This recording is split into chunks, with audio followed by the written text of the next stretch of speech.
ഓം നമോ നാരായണായ. ഓം നമോ നാരായണായ. ഓം നമോ നാരായണായ. ഓം നമോ നാരായണായ. ഓം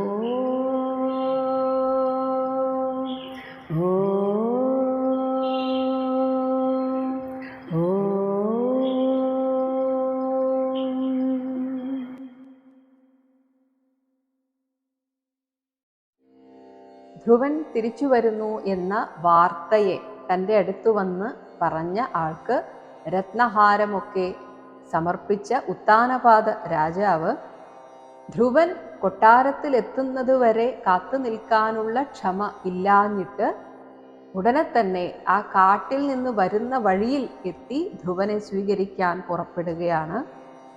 2 ശ്ലോകങ്ങളിലായി പറയുന്നു, 39-40. സദശ്വം രഥം ആരുഹ്യ കാർത്തസ്വര പരിഷ്കൃതം ബ്രാഹ്മണൈഃ കുലവൃദ്ധൈഃ ച കുലവൃദ്ധൈശ്ച പര്യസ്തഃ അമാത്യബന്ധുഭിഃ പര്യസ്തോ അമാത്യബന്ധുഭിഃ. 40. ശംഖദുന്ദുഭിനാദേന ബ്രഹ്മഘോഷേണ വേണുഭിഃ നിശ്ചക്രാമ പുരാത് തൂർണം ആത്മജ അഭീക്ഷണ ഉത്സുകഃ പുരാത്തൂർണമാത്മജ അഭീക്ഷണോത്സുകഃ. സദശ്വം നല്ല കുതിരകളെ പൂട്ടിയതും കാർത്തസ്വരം എന്നാൽ സ്വർണാലങ്കൃതം ആയിട്ടുള്ള കാർത്തസ്വര പരിഷ്കൃതം സ്വർണത്താൽ അലങ്കൃതമായിട്ടും ഉള്ളതായ രഥം ആരുഹ്യ തേരിൽ കയറി. ഇനി ആരൊക്കെയാണ് രാജാവിനെ അനുഗമിച്ചത്? ബ്രാഹ്മണൈഃ കുലവൃദ്ധൈഃ അമാത്യ ബന്ധുഭിഃ ച. ബ്രാഹ്മണന്മാർ, കുലത്തിലെ വൃദ്ധ ജനങ്ങൾ, മന്ത്രിമാർ, ബന്ധുജനങ്ങൾ എന്നിവരാലും പര്യസ്തഃ പരിവൃതനായിട്ട് ശംഖദുന്ദുഭിനാദേന ശംഖധ്വനിയും ഭേരി നിനാദവും ഒക്കെ ആയിട്ട് ഒപ്പം വേണുഭിഃ കുഴൽ വിളികളോടും ബ്രഹ്മഘോഷേണ വേദോച്ചാരണ ഘോഷത്തോടും കൂടി പൂർണ്ണം അതിവേഗം പിന്നീട് താമസിച്ചില്ല ആത്മജ അഭീക്ഷണ ഉത്സുകഃ ആത്മജനെ തൻ്റെ മകനെ അഭീക്ഷണം കാണാനുള്ള ഉത്സുകഃ ഔത്സുക്യത്തോടുകൂടെ പുരാത് ആ നഗരത്തിൽ നിന്ന് കൊട്ടാരം ഇരിക്കുന്ന നഗരത്തിൽ നിന്ന് നിശ്ചക്രാമ പുറപ്പെട്ടു. രാജാവിന് ഒട്ടും ക്ഷമയില്ലാത്തതുപോലെ ഇനി ധ്രുവൻ അവിടെ നിന്ന് നടന്നു വരുന്നത് വരെ ഒന്നും കാത്തിരിക്കാൻ സമയമില്ല, എത്രയും പെട്ടെന്ന് അങ്ങോട്ട് പോയി കൂട്ടിക്കൊണ്ടുവരണം എന്ന രീതിയിലാണ് പരിവാരസമേതം ഒരു ആഘോഷത്തിന് പോകുന്ന ആ രീതിയിലുള്ള പെരുമ്പറ ഘോഷങ്ങളും ഒക്കെ ആയിട്ട് രാജാവ് പുറപ്പെട്ടത്. സദശ്വം രഥമാരുഹ്യ കാർത്തസ്വര പരിഷ്കൃതം ബ്രാഹ്മണൈഃ കുലവൃദ്ധൈശ്ച പര്യസ്തോ അമാത്യബന്ധുഭിഃ ശംഖദുന്ദുഭിനാദേന ബ്രഹ്മഘോഷേണ വേണുഭിഃ നിശ്ചക്രാമ പുരാത്തൂർണമാത്മജാഭീക്ഷണോത്സുകഃ. ധ്രുവന് കാര്യമായ എന്തോ അനുഗ്രഹം ലഭിച്ചിട്ടുണ്ട് എന്ന് അറിഞ്ഞതുകൊണ്ട് തന്നെ ഭഗവാന്റെ അനുഗ്രഹം ലഭിച്ചിട്ടൊക്കെയാണ് വരുന്നത് എന്ന് നാരദ മഹർഷി പറഞ്ഞത് സ്വാഭാവികമായും കൊട്ടാരത്തിലൊക്കെ എല്ലാവരും അറിഞ്ഞിരിക്കണം. അപ്പോൾ സുരുചിക്കും, ധ്രുവനെ അപമാനിച്ചയച്ച സുരുചിക്ക് പോലും ധ്രുവനോട് ഒരു ആഭിമുഖ്യം, ആദരവൊക്കെ തോന്നിത്തുടങ്ങി. അതുകൊണ്ട് സുരുചിയും കൂടെ പോവുകയാണ്. 41-ാമത്തെ ശ്ലോകം. സുനീതിഃ സുരുചിഃ ച അസ്യ സുരുചിശ്ച അസ്യ മഹിഷ്യൗ രുക്മഭൂഷിതേ ആരുഹ്യ ശിബികാം സാർദ്ധം ഉത്തമേന അഭിജഗ്മതുഃ സാർദ്ധമുത്തമേന അഭിജഗ്മതുഃ. അസ്യ ഇദ്ദേഹത്തിൻ്റെ രാജാവിൻ്റെ മഹിഷ്യൗ പട്ടമഹിഷിമാർ രാജ്ഞിമാരായ സുനീതിഃ സുരുചിഃ ച അവർ രണ്ടുപേരും രുക്മഭൂഷിതേ രുക്മം സ്വർണം സ്വർണഭൂഷണങ്ങളൊക്കെ അണിഞ്ഞ് ഉത്തമേന സാർദ്ധം ഉത്തമനായ അടുത്ത മകൻ മറ്റൊരു മകനോട് കൂടവേ ശിബികാം പല്ലക്കിൽ ആരോഹ്യ കയറി അഭിജഗ്മതുഹു എതിരേറ്റ് ചെന്നു. അതായത് രാജാവിൻ്റെ ആ യാത്രയുടെ കൂടെ അവരും ചേർന്നു എന്ന് അർത്ഥം. സുനീതി സുരുചിശ്ചാസ്യ മഹിഷ്യൗ രുക്മഭൂഷിതേ ആരുഹ്യ ശിബികാം സാർദ്ധമുത്തമേനാഭിജഗ്മതു. ഇനി 2 ശ്ലോകങ്ങളിലായിട്ട് ധ്രുവനെ കണ്ട രാജാവിൻ്റെ അവസ്ഥയെ പറയുന്നു. 42-ാമത്തെ ശ്ലോകം. തം ദൃഷ്ട്വാ ഉപവന അഭ്യാശേ ദൃഷ്ടോപവന അഭ്യാസ ആയാന്തം തരസാ രഥാത് അവരുഹ്യ നൃപഃ തൂർണം ആസാദ്യ നൃപസ്തൂർണമാസാദ്യ പ്രേമവിഹ്വലഃ. 43. പരിരേഭേ അങ്കജം ദോർഭ്യാം ദീർഘോത്കണ്ഠമനാഃ ശ്വസൻ വിശ്വക്സേന അംഘ്രി സംസ്പർശ ഹത അശേഷ അഖബന്ധനം. വിശ്വക്സേന അംഘ്രി സംസ്പർശ ഹത അശേഷ അഖബന്ധനം. അപ്പോൾ ഇവിടെ വെച്ചാണ് കാണുന്നത് ഉപവന അഭ്യാസേ, ഈ കൊട്ടാരത്തിൻ്റെ നഗരത്തിന് പുറത്തുള്ള ബാഹ്യമായ ഉദ്യാനം, ആ ഉദ്യാനത്തിൻ്റെ പരിസരത്ത് വെച്ചാണ് കാണുന്നത്. അവിടെ വെച്ച് നോക്കിയപ്പോൾ ആയാന്തം കൊട്ടാരത്തെ ലക്ഷ്യമാക്കി വന്നുകൊണ്ടിരിക്കുന്ന തം ദൃഷ്ട്വ തൻ്റെ മകനെ കണ്ടിട്ട് നൃപഃ രാജാവ് തരസ അതിശീഘ്രം രഥാത് അവരുഹ്യ തേരിൽ നിന്ന് താഴെ ഇറങ്ങി പ്രേമവിഹ്വലഃ സ്നേഹവിവശനായി തൂർണം വേഗത്തിൽ ആസാദ്യ ധ്രുവന്റെ അടുത്ത് ചെന്നിട്ട് ദീർഘ ഉത്കണ്ഠമനാഹ ദീർഘമായിട്ടുള്ള ആ മകനെ കാണാനിങ്ങനെ വെമ്പുകയാണ് എന്ന അദ്ദേഹത്തിൻ്റെ ആ എല്ലാ ക്രിയയിലൂടെ അദ്ദേഹം ചെയ്യുന്ന കാര്യങ്ങളിലൂടെ അത്രയും വെമ്പി നിൽക്കുകയായിരുന്നു എന്ന് മനസ്സിലാകും. അതാണ് ദീർഘോത്കണ്ഠമനാഹ ശ്വസൻ നെടുവീർപ്പിട്ടുകൊണ്ട് ഇനി എങ്ങനെയുള്ള മകനെ വിശ്വക്സേനൻ ഭഗവാന്റെ അംഘ്രി സംസ്പർശം ആ പാദസ്പർശമേറ്റപ്പോൾ ഹതം ഇല്ലാതായ അശേഷ അഖബന്ധനം എല്ലാ പാപങ്ങളും നശിച്ച അതുവരെ എന്തെങ്കിലുമൊക്കെ പാപങ്ങൾ ധ്രുവന് ഉണ്ടായിട്ടുണ്ടോ ആ സൂക്ഷ്മ ശരീരത്തിലാണ് നമ്മുടെ വാസനകളൊക്കെ അടിഞ്ഞിരിക്കുന്നത്, പാപവും പുണ്യവും എല്ലാം. അങ്ങനെ എല്ലാ പാപങ്ങളും ഭഗവാന്റെ കാൽ തൊട്ട് വന്ദിച്ച സമയത്ത് ഇല്ലാതായി.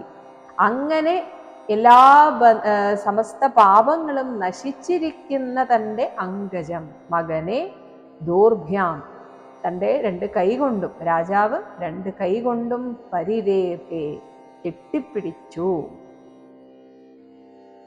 പരിവാരസമേതം ആഘോഷപൂർവം പോയ ആ യാത്ര ബാഹ്യ ഉദ്യാനത്തിൻ്റെ അടുത്ത് വെച്ചാണ് സമാപിച്ചത്. അവിടെ വെച്ച് ധ്രുവനെ കണ്ടു. ധ്രുവനെ കണ്ടതും ഓടിച്ചെന്ന് ആ ധ്രുവനെ കെട്ടിപ്പിടിക്കുകയാണ്. അപ്പോൾ അവിടെ സൂചിപ്പിക്കുന്നു ഭഗവാന്റെ ദർശനം ലഭിച്ചതിലൂടെയും ഭഗവാന്റെ പാദസ്പർശനം കിട്ടിയതിലൂടെയും ധ്രുവന്റെ അതുവരെയുള്ള എല്ലാ പാപങ്ങളും നശിച്ചിരുന്നു എന്നുകൂടെ സൂചിപ്പിക്കുകയാണ്. തം ദൃഷ്ടോപവനാഭ്യാസ ആയാന്തം തരസാരഥാ അവരുഹ്യ നൃപസ്തൂർണമാസാദ്യ പ്രേമവിഹ്വല പരിരേഭേങ്കജം ദോർഭ്യാം ദീർഘോത്കണ്ഠമനാശ്വസൻ വിശ്വക്സേനാഘ്രി സംസ്പർശ ഹതാശേഷാഘബന്ധനം.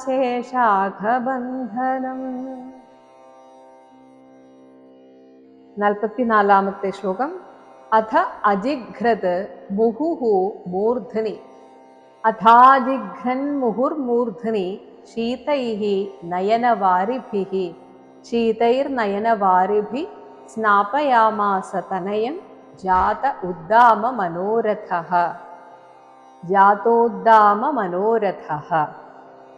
അഥ അനന്തരം കെട്ടിപ്പിടിച്ചു കഴിഞ്ഞ് മൂർധനി ധ്രുവന്റെ നെറുകയിൽ മുഹുഹു തെരുതെരേ അജിഘ്രത് മുകർന്നു.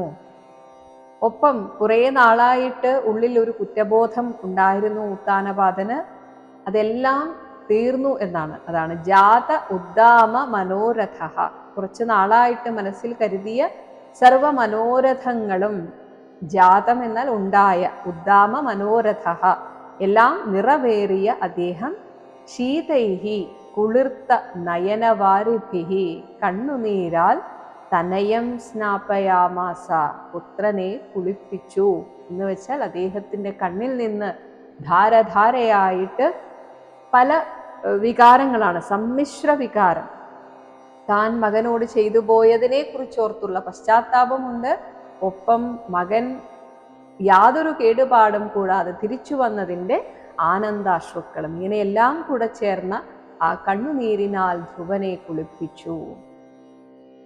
അഥാജിഘ്രൻ മുഹുർമൂർധ്നി ശീതൈർനയനവാരേഭേ സ്നാപയാമാസ തനയം ജാതോദ്ദാമ മനോരഥ. 45-ാമത്തെ ശ്ലോകം. അഭിവന്ദ്യ പിതുഃ പാദൗ ആശീർഭിഃ ച അഭിമന്ത്രിതഃ പാദാവാശീർഭിശ്ചാഭിമന്ത്രിത നനാമ മാതരൗ ശീർഷ്ണ സത്കൃത സജ്ജന അഗ്രണീഹി സജ്ജനാഗ്രണീഹി. ഇപ്പോൾ സജ്ജനങ്ങളിൽ വെച്ച് ശ്രേഷ്ഠനായിരിക്കുന്ന ധ്രുവൻ. ഇവിടെ കാട്ടിലേക്ക് പോയപ്പോൾ ഉണ്ടായ ധ്രുവന്റെ മാനസികാവസ്ഥയല്ല ഇപ്പോൾ. പൂർണ്ണമായും ശുദ്ധനായിട്ടില്ലെങ്കിൽ പോലും തനിക്ക് ലഭിച്ച ആ ഐശ്വര്യങ്ങളൊക്കെ എത്ര നശ്വരമാണ് എന്ന് ചിന്ത വരിക എന്ന് പറഞ്ഞാൽ തന്നെ ഭഗവാനിലേക്ക് മനസ്സ് പൊയ്ക്കഴിഞ്ഞിരിക്കുന്നു എന്നാണ്. അങ്ങനെയുള്ളവർക്ക് മാത്രമേ ആ രീതിയിലുള്ള ചിന്ത വരികയുള്ളൂ. ആ ചിന്തയാണ് ആധ്യാത്മിക അന്വേഷണത്തിൻ്റെ തുടക്കം. ഈ കാണുന്നതിലൊക്കെ എന്ത് അർത്ഥമാണുള്ളത്, ഈ ലോകത്തിൽ നിന്ന് കിട്ടുന്നതിലൊക്കെ ഒരു നിരർത്ഥകത ഉണ്ടല്ലോ എന്ന തോന്നലാണ് ആധ്യാത്മിക അന്വേഷണത്തിൻ്റെ തുടക്കം. അപ്പോൾ അവിടേക്ക് എത്തിക്കഴിഞ്ഞു ധ്രുവൻ. പോയ ധ്രുവൻ എന്ന് പറയുന്നത് ആഗ്രഹം മനസ്സിൽ വെച്ച് പോയതാണ്. പക്ഷെ ഇപ്പോൾ ആ തിരിച്ചറിവുണ്ട്. അതുകൊണ്ട് തന്നെ സജ്ജനങ്ങളിൽ ശ്രേഷ്ഠനായ ധ്രുവൻ എന്ന് എടുത്തു പറഞ്ഞിരിക്കുകയാണ്. മാത്രമല്ല തൻ്റെ ചിറ്റമ്മയോടും ഒക്കെ ക്ഷമിക്കാൻ കഴിഞ്ഞിരിക്കുന്നു എന്ന് നമുക്ക് കാണാം. പിതുഹു പാദൗ, ആദ്യം അച്ഛൻ്റെ പാദങ്ങളെ അഭിവന്ദ്യ, അഭിവാദ്യം ചെയ്തു വണങ്ങി, ആശീർഭിഹി, ആശീർവാദങ്ങൾ കൊണ്ട് സത്കൃത, സത്കരിക്കപ്പെട്ടു എന്ന് വെച്ചാൽ കുഞ്ഞിനെ എല്ലാവരും ആശീർവദിച്ചു, നന്നായി വരട്ടെ. അങ്ങനെ എല്ലാവരുടെയും ആ ആശീർവാദം സ്വീകരിച്ചവനും അഭിമന്ത്രിതഃ ച, എല്ലാവരും വിശേഷങ്ങൾ ചോദിക്കുകയാണ്. എന്തൊക്കെ സംഭവിച്ചു, അവിടെ പോയിട്ട് എന്ത് സംഭവിച്ചു, ഇങ്ങനെ എല്ലാവരുമായിട്ട് സംഭാഷണം ചെയ്തവനും ആയിട്ട് അങ്ങനെ മാതരവ്, രണ്ടമ്മമാരെയും ശീർഷ്ണ, തല കുനിച്ച്, നനാമ, നമസ്കരിച്ചു. ആദ്യം അച്ഛനെ നമസ്കരിച്ചു, പിന്നീട് എല്ലാ വിശേഷങ്ങളും ചോദിക്കുന്നതിനിടയിൽ തന്നെ രണ്ടമ്മമാരെയും ധ്രുവൻ നമസ്കരിച്ചു. അഭിവന്ദ്യ പിതുപാദാവാശീർഭിശ്ചാഭിമന്ത്രിത നനാമ മാതരൗ ശീർഷ്ണ സത്കൃത സജ്ജനാഗ്രണീഹി. ഇവിടെ ധ്രുവന് ചിറ്റമ്മയോടുള്ള മനസ്സ് മാത്രമല്ല മാറിയത്, സുരുചിയുടെയും മനസ്സ് മാറി എന്ന് പറയുകയാണ്. 46-ാമത്തെ ശ്ലോകം. സുരുചിഹീതം സുരുചിസ്തം സമുത്ഥാപ്യ പാദ അവനതം അർഭകം പാദാവനതമർഭകം പരിഷ്വജ്യ ആഹ പരിഷ്വജ്യാഹ ജീവ ഇതി ജീവേതി ബാഷ്പഗദ്ഗദയാ ഗിര. പാദ അവനതം, തൻ്റെ കാൽക്കൽ അവനതം കുമ്പിട്ട് കിടന്ന തം അർഭകം, ആ ബാലനെ ധ്രുവനെ സമുത്ഥാപ്യ എഴുന്നേൽപ്പിച്ച് പരിഷ്വജ്യ ആലിംഗനം ചെയ്ത്, ഒപ്പം സുരുചിയുടെയും കണ്ണ് നിറഞ്ഞു, ബാഷ്പഗദ്ഗദയാ കണ്ണുനീർ തടഞ്ഞ് ഇടറിയ ഗിര, വാക്കിനാൽ സുരുചിഹി ആഹ, സുരുചി ഇപ്രകാരം പറഞ്ഞു, ജീവ, വീണാൽ വാഴട്ടെ കുഞ്ഞേ, ഇതി എന്നിങ്ങനെ ധ്രുവനെ ആശീർവദിച്ചു. അപ്പോൾ അത്രയും ഹൃദയം നിറഞ്ഞാണ് സുരുചി ധ്രുവനെ ആശീർവദിക്കുന്നത്. അതിൽ നിന്നും സുരുചിയുടെ മനസ്സ് എത്രമാത്രം മാറിക്കഴിഞ്ഞു എന്ന് മനസ്സിലാക്കാം. സുരുചിസ്തം സമുത്ഥാപ്യ പാദാവനതമർഭകം പരിഷ്വജ്യാഹ ജീവേതി ബാഷ്പഗദ്ഗദയാ ഗിരാ. ധ്രുവനെ അധിക്ഷേപിച്ച സുരുചിയുടെ പോലും മനസ്സ് മാറിപ്പോയതിൽ അത്ഭുതപ്പെടാനില്ല എന്ന് പറയുകയാണ് 47-ാമത്തെ ശ്ലോകം. അതെന്തുകൊണ്ടാണ്?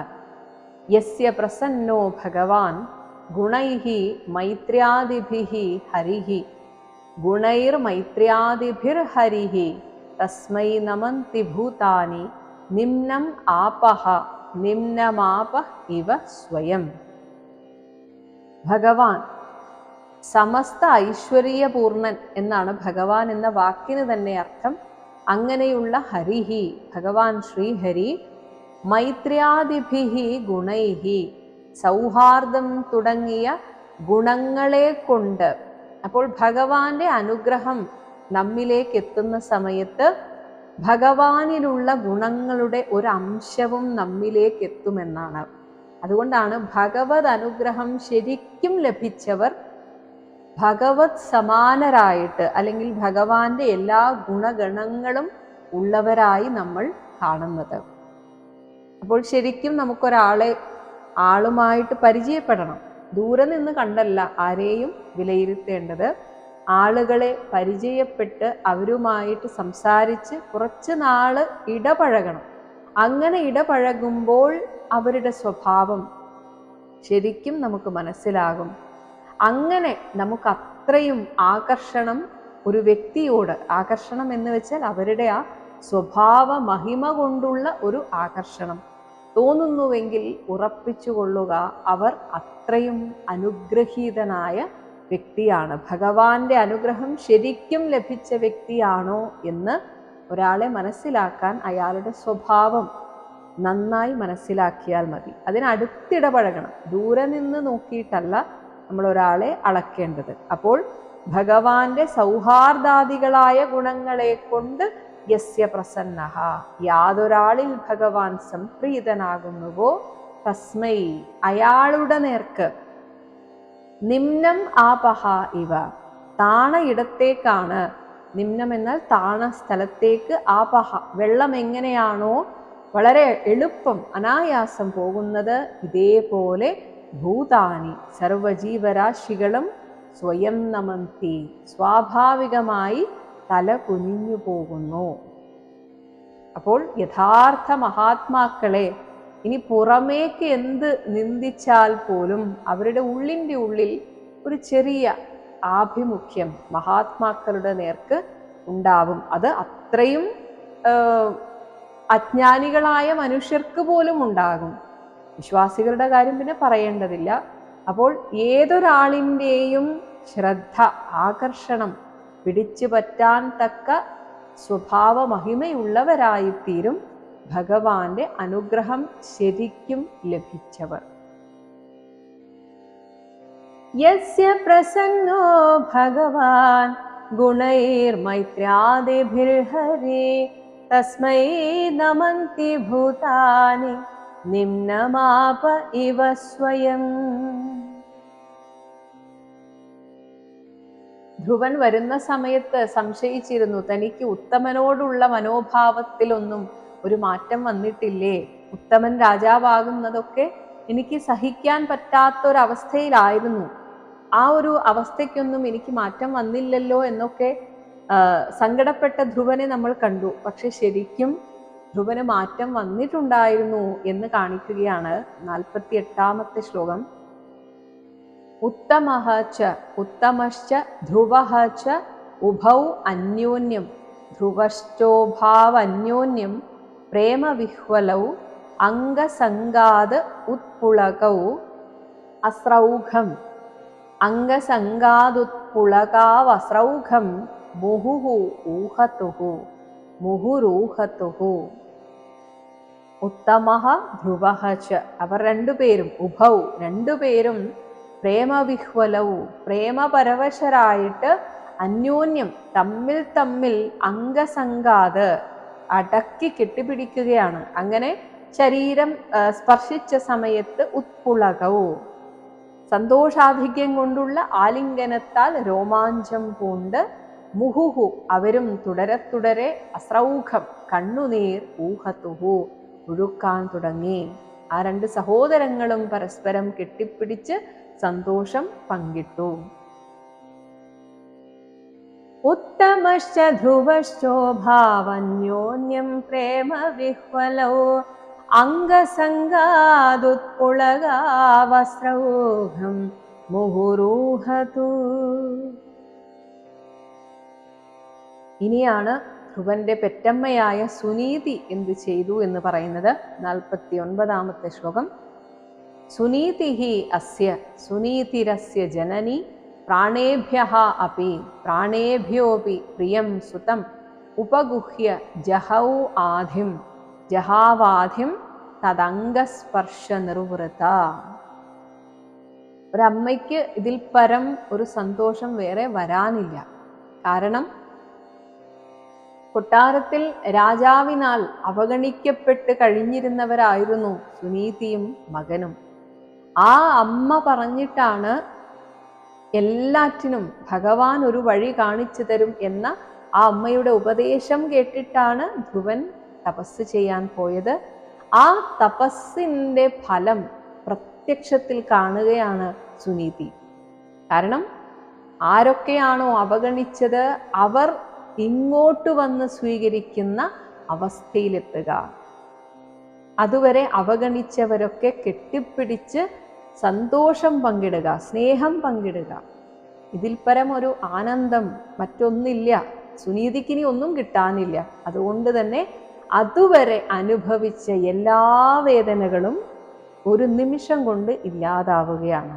അസ്യ ജനനി, ഈ ധ്രുവന്റെ പെറ്റമ്മയായ സുനീതി, പ്രാണേഭ്യഃ അപി ജീവനേക്കാളും പ്രിയം സുതം പ്രിയപ്പെട്ട തൻ്റെ മകനെ ഉപഗുഹ്യ അണച്ച് ആശ്ലേഷിച്ച് തത് അംഗസ്പർശം ധ്രുവന്റെ ശരീരസ്പർശം ഉണ്ടായതിൻ്റെ നിർവൃത ആനന്ദ അനുഭൂതിയിൽ തൻ്റെ അതുവരെയുള്ള ആധിം മനോവ്യഥയെ ജഹൗ കൈവെടിഞ്ഞു.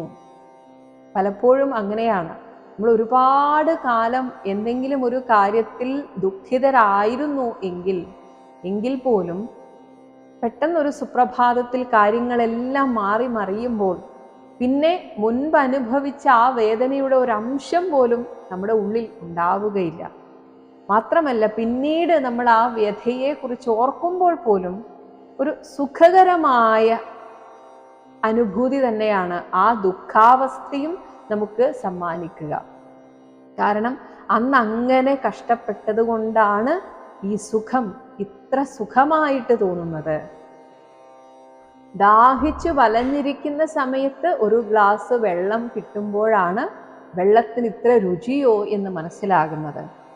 വിശന്ന് വലഞ്ഞിട്ട് ഭക്ഷണം കഴിക്കണം, അപ്പോഴാണ് ഭക്ഷണത്തിൻ്റെ ആ രുചി നമുക്ക് കിട്ടുന്നത്.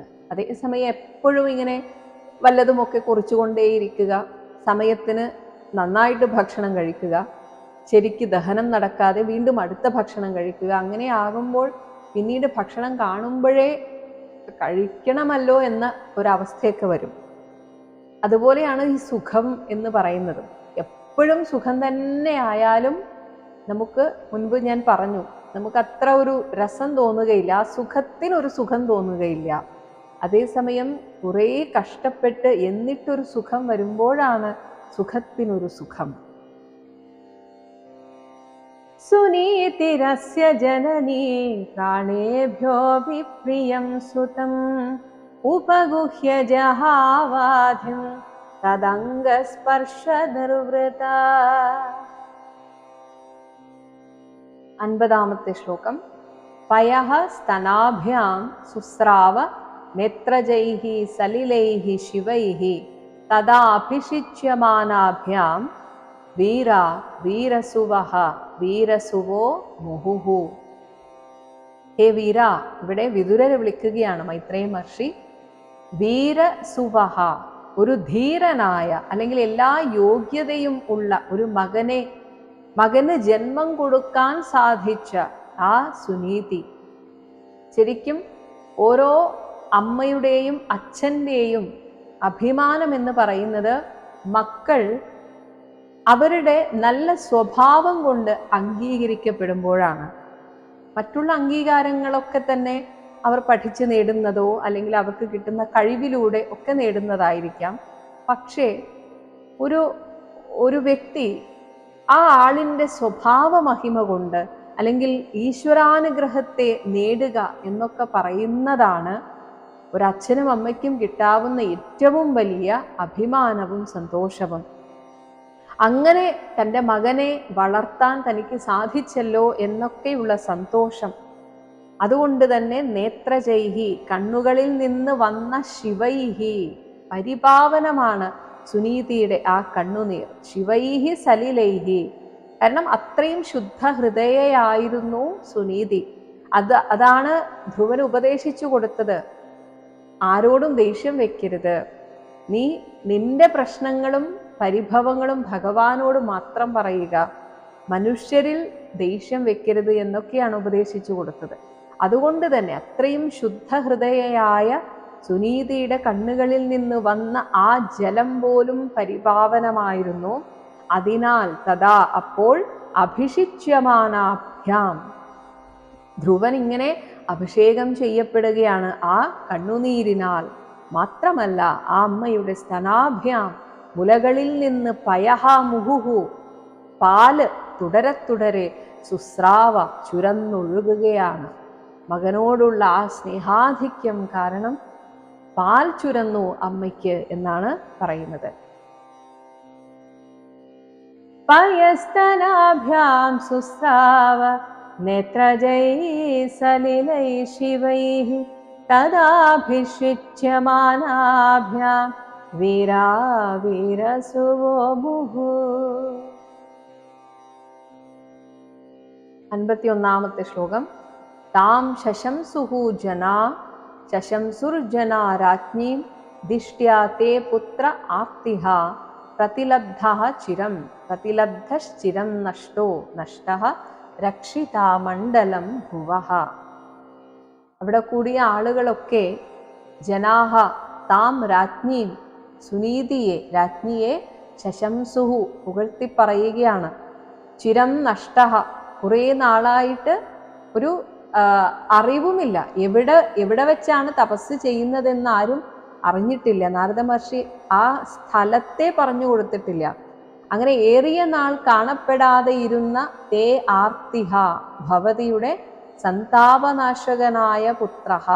ആർത്തിഹ എന്നാൽ നിങ്ങളുടെ എല്ലാ ദുഃഖങ്ങളെയും ഇല്ലാതാക്കി തന്നു ഇപ്പോൾ മകൻ. അങ്ങനെ സന്താപനാശകനായിട്ടുള്ള ആ പുത്രൻ ഇതാ പ്രതിലബ്ധഃ, തിരികെ വന്നിരിക്കുന്നു.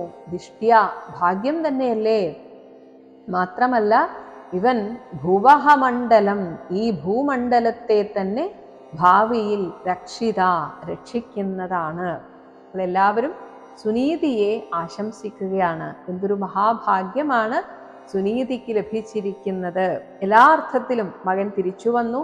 മാത്രമല്ല എല്ലാ ഐശ്വര്യത്തോടും കൂടെയാണ് മകൻ വന്നിരിക്കുന്നത് എന്ന് ആ ധ്രുവനെ കാണുമ്പോൾ തന്നെ എല്ലാവർക്കും മനസ്സിലായി. താം ശശംസുർജനാ രാജ്ഞീം ദിഷ്ട്യാ തേ പുത്രാർത്തിഹ പ്രതിലബ്ധശ്ചിരം നഷ്ടോ രക്ഷിതാ മണ്ഡലം ഭുവ. 52-ാമത്തെ ശ്ലോകം. അഭ്യർച്ചിതഃ ത്വയാ നൂനം അഭ്യർച്ചിതസ്ത്വയാ നൂനം ഭഗവാൻ പ്രണതാർത്തിഹ യത് അനുധ്യായിനഃ യദനുധ്യായിനോ ധീരാ മൃത്യും ജിഗ്യുഹു സുദുർജയം.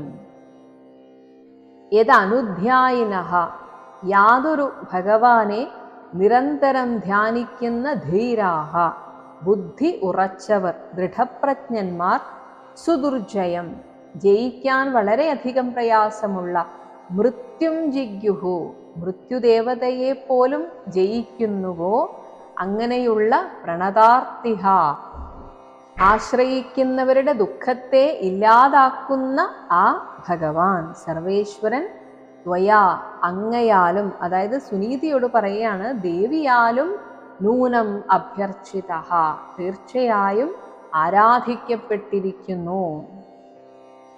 എല്ലാവരും സുനീതിയെയും വാഴ്ത്തുകയാണ്. ഇത് ധ്രുവന്റെ മാത്രം വിജയമല്ല, ധ്രുവന് എല്ലാ നന്മകളും നേർന്നുകൊണ്ട് അമ്മയായ സുനീതിയും ഈ കൊട്ടാരത്തിൽ ഇരുന്നു കൊണ്ട് മകനു വേണ്ടി പ്രാർത്ഥിച്ചിട്ടുണ്ട്, ആ ഭഗവാനോട് പ്രാർത്ഥിച്ചിട്ടുണ്ട്. അതിൻ്റെ ഫലവും കൂടെ ആയിട്ടാണ് ഭഗവാനെ ദർശിക്കാനും അനുഗ്രഹിക്കപ്പെടാനും ധ്രുവന് ഭാഗ്യം ലഭിച്ചത് എന്ന് അവർ സുനീതിയെ വാഴ്ത്തുകയാണ്. ഇത് പൊതുവെ ഈശ്വരനിൽ അത്രയും വിശ്വാസമുറപ്പിച്ച അമ്മമാരൊക്കെ ചെയ്യുന്ന കാര്യമാണ്. മക്കൾ വളരെ പ്രധാനപ്പെട്ട ഒരു മത്സര പരീക്ഷയ്ക്ക് പോകുന്ന സമയത്ത് പോയി കഴിഞ്ഞ് വരുന്നത് വരെ ഞാൻ ജലപാനം ചെയ്യില്ല എന്നൊക്കെ വ്രതമെടുത്തിരിക്കുന്ന അമ്മമാരുണ്ട്. അതുവരെ പൂജാമുറിയിൽ നിന്നിറങ്ങാതെ പ്രാർത്ഥിക്കുന്ന അമ്മമാരുണ്ട്. നമ്മൾ ചില ക്രിക്കറ്റ് താരങ്ങളുടെ അഭിമുഖമൊക്കെ വായിക്കുമ്പോൾ മനസ്സിലാകും, അവർ ബാറ്റ് ചെയ്ത് തീരുന്നതുവരെ അവരുടെ ഭാര്യയോ അമ്മയോ ഒക്കെ ഇതേപോലെ പൂജാമുറിയിൽ ഇരിക്കും, അല്ലെങ്കിൽ അവർക്ക് വേണ്ടി പ്രാർത്ഥിച്ചിരിക്കും, ചില സീറ്റിൽ നിന്ന് മാറില്ല എന്നൊക്കെ വായിച്ചു കേട്ടിട്ടുണ്ട്. അങ്ങനെയൊക്കെ പ്രിയപ്പെട്ടവരുടെ ആ പ്രാർത്ഥനയും കൂടെ വന്നു ചേരുമ്പോഴാണ് നമ്മുടെ പല കാര്യങ്ങളും വിജയത്തിലെത്തുന്നത്. അങ്ങനെ സുനീതിക്കും അതിൻ്റെ ആ ഭഗവാന്റെ അനുഗ്രഹം ധ്രുവന് ലഭിച്ചതിൻ്റെ ആ മഹത്വം സുനീതിക്കും കൂടെ അവകാശപ്പെട്ടതാണ് എന്ന് എല്ലാവരും പറയുകയാണ്. അഭ്യർച്ചിതസ്ത്വയാനൂനം ഭഗവാൻ പ്രണതാർത്തിഹ യദനുധ്യായിനോ ധീര മൃത്യും ജിഗ്യുഃ സുദുർജയം. അങ്ങനെ തിരിച്ചു കൊട്ടാരത്തിലേക്ക് എല്ലാവരും പോവുകയാണ്. 53-ാമത്തെ ശ്ലോകം.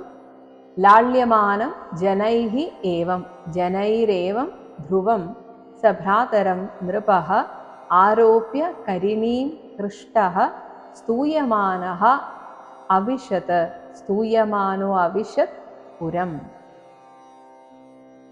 ഏവം ഇപ്രകാരം ജനൈഹി അവിടെ കൂടിയ ജനങ്ങളാലും ലാള്യമാനം വാത്സല്യപൂർവം ആദരിക്കപ്പെടുകയും ലാളിക്കപ്പെടുകയും ചെയ്ത ധ്രുവം ധ്രുവനെ ഹൃഷ്ടഃ സന്തുഷ്ടനായ നൃപഃ രാജാവ് സഭ്രാതരം സഹോദരനോടുകൂടെ ഉത്തമനെയും എടുത്ത് ഇരുത്തുകയാണ്. കരിണീം ആനപ്പുറത്ത്, കരിണീം ആരോപ്യ ആനപ്പുറത്ത് രണ്ടുപേരെയും കയറ്റിയിരുത്തി സ്തൂയമാനഃ എല്ലാവരാലും പുകഴ്ത്തപ്പെട്ടുകൊണ്ട് ആശീർവാദവും ആഘോഷവും ഒക്കെ ആയിട്ടുള്ള ആ ആഹ്ലാദാരവത്തോടുകൂടെ എല്ലാവരും പുരം അവിശത് രാജധാനിയിലേക്ക് പ്രവേശിച്ചു. അങ്ങനെ എല്ലാവരും അവിടെ കൂടി എല്ലാവരും ധ്രുവൻ എന്ന ഒരാളിലേക്ക് അവരുടെ ശ്രദ്ധ മുഴുവൻ വരികയാണ്. അതിൽ പരം ഒരു ആനന്ദം ഇല്ല. ശരിക്കും ഒരു താരമായി മാറി ധ്രുവൻ. ഇപ്പോൾ തന്നെ ഭൂമിയിലെ ഒരു താരമായി മാറി. അങ്ങനെ എല്ലാവരാലും ആദരിക്കപ്പെടുന്നത് കണ്ടിട്ട് സന്തുഷ്ടനായ രാജാവ് ധ്രുവനെയും ഉത്തമനെയും ആനപ്പുറത്ത് കയറ്റിയിരുത്തി അങ്ങനെ വീണ്ടും വന്ന എല്ലാ പരിവാരങ്ങളും തിരിച്ച് രാജധാനിയിലേക്ക് പ്രവേശിച്ചു. ലാള്യമാനം ജനൈരേവം ധ്രുവം സഭ്രാതരം നൃപ ആരോപ്യ കരിണീം ഭൃഷ്ട സ്തൂയമാനോ അവിശത്പുരം. ഹരേ രാമ ഹരേ രാമ ഹരേ രാമ രാമ ഹരേ കൃഷ്ണ ഹരേ കൃഷ്ണ ഹരേ കൃഷ്ണ കൃഷ്ണ ഹരേ രാമ ഹരേ രാമ ഹരേ രാമ രാമ ഹരേ കൃഷ്ണ ഹരേ കൃഷ്ണ ഹരേ കൃഷ്ണ കൃഷ്ണ ഹരേ രാമ രാമ ഹരേ കൃഷ്ണ കൃഷ്ണ ഹരേ രാമ രാമ ഹരേ കൃഷ്ണ കൃഷ്ണ.